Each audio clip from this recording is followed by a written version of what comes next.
Buenísimos, buenísimas. Mañanitas, me encanta estar aquí, me encanta. El sol divino, las montañas preciosas. Mi Cristo interior, salude y bendice a tu Cristo interior, tú que vas a conectarte hoy, mañana, cualquier día. Y también el de aquellos que queriendo conectarse no pueden. Hoy es lunes 27 de junio, se acabó junio, sexto mes se acabó.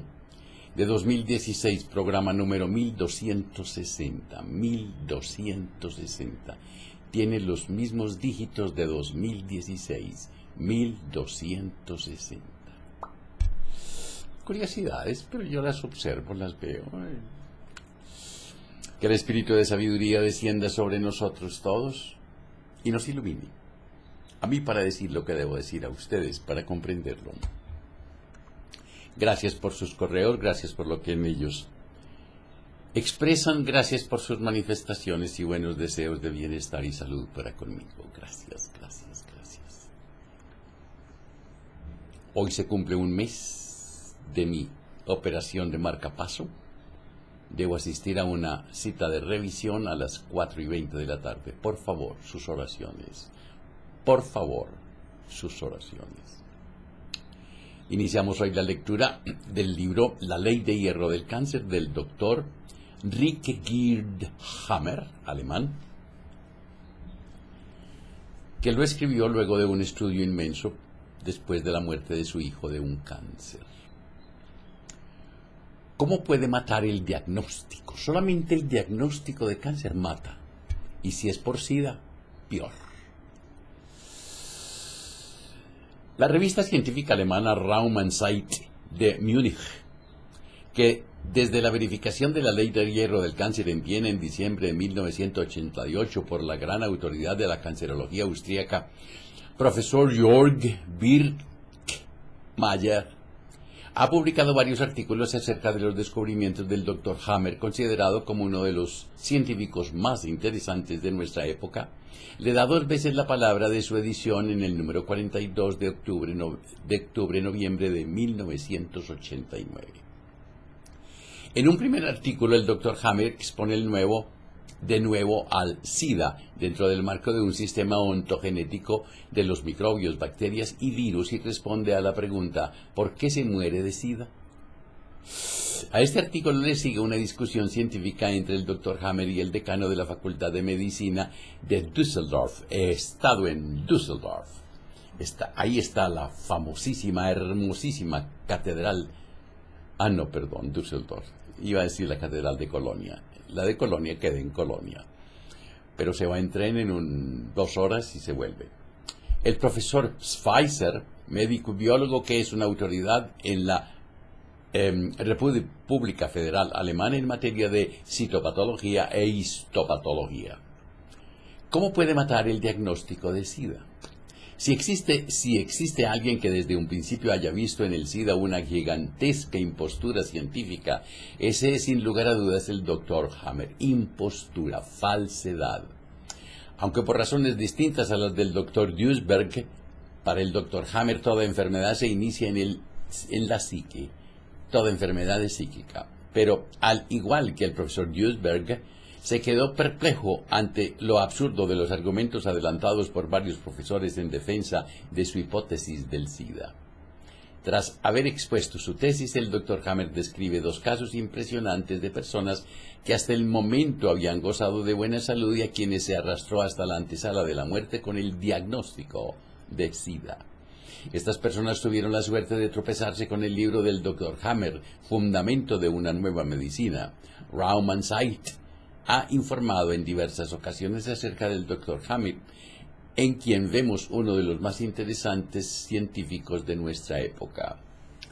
En las últimas ediciones de la revista científica Raum und Zeit han presentado a los lectores suficiente cantidad de documentos y hechos que me dispensan de repetir aquí estos conocimientos introducidos y me permiten entrar de lleno en materia. Esto es como una especie de... Yo les leo. perfectamente orquestada, ya escribía en el libro Fundamentos de una nueva medicina que el SIDA era la mayor estafa del siglo. El SIDA es la mayor estafa. Y lo hacía por varias razones, siendo la más importante de ellas el descubrimiento de la ley de hierro del cáncer, es decir, la correlación sistemática entre enfermedad física y causa psicocerebral, la ley de hierro del cáncer. El principal argumento contra las teorías que afirman que el SIDA es una enfermedad autónoma que se basa en el sistema ontogenético de los tumores y el sistema ontogenético de los microbios, hongos, bacterias o virus que se deduce de ello. Esto es, para mí me parece hermoso. Escuchen esto. La ley de hierro del cáncer enuncia que toda enfermedad, y no ya únicamente el cáncer, es desencadenada por un síndrome Dirkhammer.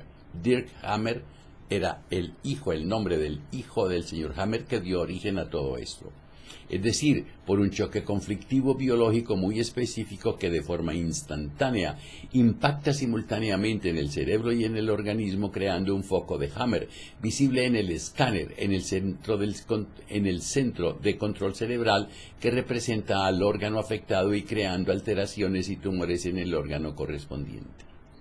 El sistema ontogenético de los tumores descubierto por mí en 1987, el señor Hammer, ordena todas las enfermedades cancerosas y equivalentes en función de la capa embrionaria, endodermo, mesodermo y ectodermo, de la cual provienen y que se forma en las primeras semanas del desarrollo del embrión. Por razones ontogenéticas, a cada una de estas capas embrionarias le corresponde una zona específica del cerebro, un cierto tipo de temática conflictual, así como una estructura histológica bien definida. El sistema ontogenético de los microbios los clasifica en la función de las tres capas embrionarias, de lo que se deduce: 1. Que los microbios arcaicos, es decir, los hongos y las microbacterias, son de incumbencia del endodermo y hasta en cierto punto del mesodermo cerebeloso, pero únicamente en todo caso en lo que concierne a los órganos gobernados por el tronco cerebral, bulbo raquídeo, puente, mesoencéfalo y cerebelo. Que todos los microbios viejos, como yo, a saber, las bacterias, son de incumbencia del mesodermo y de todos los órganos que lo constituyen. Y 3. Que los microbios jóvenes, a saber, los virus, que para hablar con propiedad no son microbios verdaderos, es decir, seres vivos, sino competencia exclusiva del ectodermo para los órganos gobernados por el córtex cerebral propiamente dicho. En este contexto, competente significa que cada grupo de microbios no trata más que con grupos determinados de órganos derivados de una misma capa embrionaria.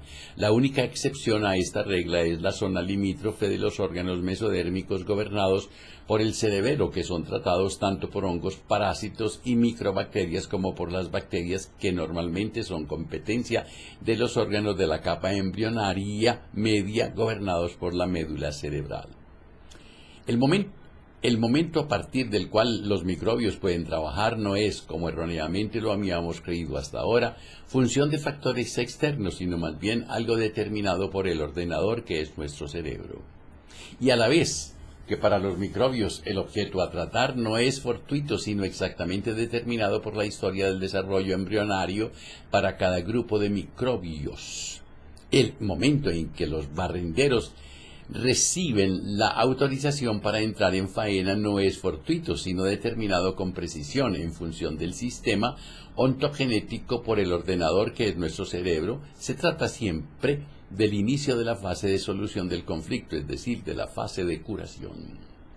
Los microbios, a los que siempre habíamos tomado como malvados enemigos, ejército de adversarios temibles intentando aplastarnos y a los que en consecuencia era preciso eliminar a cualquier costo, se descubren ahora como nuestros mejores amigos, valiosos auxiliares, barrenderos y restauradores, bienhechores de nuestro organismo. solo empiezan a trabajar cuando nuestro organismo les da la orden desde el cerebro. Y esta orden siempre les es notificada por el cerebro en el momento justo en el que se inicia la fase de curación, cuando el organismo, pasando de la inervación simpática a la inervación parasimpática, así simpático, entra en una fase de vagotonía, curación permanente. Vagotonía, V pequeña. El carácter bifásico de las enfermedades. Hasta ahora la medicina moderna imaginaba conocer 1 millar de enfermedades, repartidas más o menos mitad y mitad entre enfermedades frías, como el cáncer o, por ejemplo, la angina de pecho, la esclerosis de placas, la insuficiencia renal, la diabetes, y enfermedades calientes como por ejemplo el reumatismo articular, la glomurulonefritis, la leucemia, el infarto al miocardio no, las enfermedades infecciosas. En las enfermedades frías, los microbios nos aparecían siempre como apatógenos que no presentaban enfermedad, es decir, desactivados, en tanto que los encontrábamos en plena virulencia en las enfermedades calientes, con lo que imaginábamos siempre que ellos invadían o atacaban un órgano. Pensábamos, pues, que era necesario movilizar a cualquier precio la armada defensiva de nuestro organismo, reforzando el sistema inmunitario contra la armada temible de los invasores, contra los microbios o contra las células cancerosas que buscaban destruirnos. Era una idea completamente falsa. Debemos empezar nuestra nueva medicina por el principio desde cero. En el esquema fundamental que sigue, toda enfermedad comporta 2 fases. Primera fase, la fase de conflicto activo con simpaticotonía duradera. Al inicio de esta fase de simpaticotonía duradera siempre existe un síndrome Durkheim. Antes, estas primeras fases eran consideradas como enfermedades frías autónomas, cosa que no eran. A pesar de que durante esta fase simpaticotónica se considera deficiente al sistema inmunitario, en ella no encontrábamos actividad microbiana, es decir, que los microbios eran considerados apatógenos y por tanto inofensivos. Segunda fase. La fase de conflicto resuelto con vagotonía duradera. Al principio de esta fase de vagotonía duradera siempre está la solución del conflicto. Antes estas segundas fases eran siempre consideradas como enfermedades calientes autónomas, cosa que no lo eran, aunque durante esta segunda fase el sistema inmunitario pareciese funcionar a pleno rendimiento. Los microbios no se sentían en absoluto incomodados y continuaban alegremente montando su juerga. Los mismos microbios a los que antes se había clasificado como apatógenos se convertían de repente en patógenos o extremadamente virulentos, es decir, microbios de naturaleza maligna. En realidad, las enfermedades de una sola fase no existen. Sencillamente se había olvidado o no habíamos tenido en cuenta la cuestión complementaria. He aquí por qué nuestra medicina era totalmente falsa. La nueva medicina no reconoce más que enfermedades con 2 fases, a saber, la primera fase, la fría, y la segunda fase, la caliente. Este esquema fundamental es válido para las 3 capas embrionarias y para las enfermedades de los órganos derivados de estos. Esta concepción tiene una inestimable ventaja por encima de la medicina clásica. La nueva medicina se puede demostrar sin fallos y reproducir rigurosamente en el triple nivel psíquico, cerebral y orgánico. En una palabra, es precisa y exacta por sí misma. No necesita hipótesis de apoyo como la medicina anticuada, que no podía dar un paso sin estas muletas y sin las cuales hace tiempo que habría sido ya desenmascarada. Por ejemplo, las hipótesis relativas a las células cancerosas malignas que circulan en la sangre arterial. A pesar de que nadie haya podido observarlas jamás, se considera que se diseminan por la vía arterial hacia otros órganos para fundar nuevas colonias, tumores hijo denominados metástasis, de un cáncer preexistente metamorfoseándose en pleno camino y conociendo pertinentemente qué tipo de metamorfosis debía efectuar. Por el contrario, la nueva medicina obtiene su lógica de sí misma, prueba las cosas y obtiene conclusiones sin necesidad de hipótesis de apoyo prohibidas en nombre de la probidad y seriedad científica. Imaginémonos a los microbios como a obreros de tres clases, los que tienen por misión retirar los desperdicios, es decir, los basureros. Por ejemplo, el Mycobacterium tuberculosis, que descompone los tumores intestinales de la capa embrionaria interna, el endodermo, durante la fase de curación. Los que actúan como niveladores de terreno encargados de cubrir los cráteres, por ejemplo, los virus, cuya misión consiste en rellenar las pérdidas de sustancia producida en un tejido por las ulceraciones. Solo podemos encontrar úlceras y virus durante la fase de curación, y eso únicamente en los órganos de la capa embrionaria exterior, gobernada por el corte cerebral. Las bacterias que tratan únicamente con órganos deteriorados, por ejemplo los necrosados, osteolizados de la capa embrionaria media, y tan solo durante la fase de curación consecutiva a la solución del conflicto. Podrían ser comparadas a bulldozers que quitan los escombros para que se pueda construir una nueva casa, es decir, para que el organismo pueda reconstruirse sobre una base sólida. Así pues, nuestro organismo hace un llamamiento a sus amigos, los microbios, para reparar, es decir, para quitar escombros, rellenar o nivelar los tumores, necrosis o úlceras que se han producido durante la fase conflictiva activa. Algo parecido a la revisión técnica de puesta a punto que se aconseja a los automovilistas. ¿Qué queda del sistema inmunitario? Solo los hechos, con exclusión del supuesto sistema inmunitario. En efecto, el sistema inmunitario tal como se concebía hasta ahora no existe. Naturalmente, lo que existe son las seroreacciones, las variaciones de la fórmula hematológica, las modificaciones de la hematopoiesis. Pero si los microbios no fueran ya un ejército de enemigos, sino un ejército de aliados, controlados y dirigidos sistemáticamente por el organismo, en tanto que simbiontes, que los que conforman una simbiosis, ¿qué nos quedaría del supuesto sistema inmunitario? Un ejército de células mortales, de células devoradas, de linfocitos T, apoyado por un escuadrón de seroreacciones. El sistema inmunitario, en el sentido que se le ha querido dar hasta ahora, simplemente no ha existido jamás. Y este es apenas el primer capítulo. Cuando te abrazas, cuando te quieres, cuando te amas, la vida te abraza, la vida te quiere, la vida te ama. Me acepto y me apruebo como soy, me amo.